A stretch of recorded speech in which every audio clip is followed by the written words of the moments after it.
One মানে ওপৰত। কিবা এটা বস্তুৰ ওপৰত যদি কিবা এটা বস্তু লগ লাগি থাকে সেই ক্ষেত্ৰত ওৱান ব্যৱহাৰ কৰা হয়।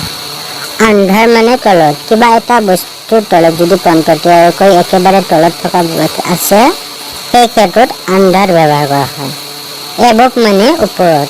কিবা এটা বস্তুৰ ওপৰতকৈ আৰু যদি ওপৰত কিবা এটা বস্তু থাকে সেই ক্ষেত্ৰত এবভ ব্যৱহাৰ কৰা হয়।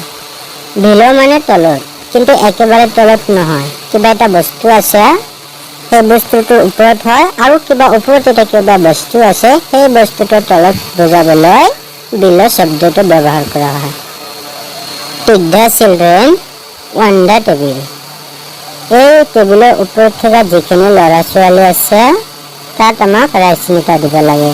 এণ্ড কোৰ the children under the table.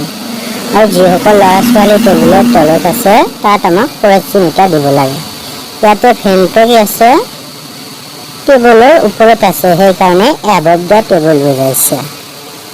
আৰু ল'ৰাজন কি আছে টেবুলৰ ওপৰত আছে কিন্তু একেবাৰে তলত নহয় সেইকাৰণে তাতে বিল' দ্য ফেন বুজায়। ফেনৰ তলত কিন্তু টেবুলৰ ওপৰত। তেনে ক্ষেত্ৰত বিল' শব্দ ব্যৱহাৰ কৰা হয়। আৰু এইফালে নিগনি এটা কি আছে টেবুলৰ ওপৰত আছে অন দ্য টেবুল সেইকাৰণে অন দ্য টেবুল ব্যৱহাৰ কৰা হৈছে।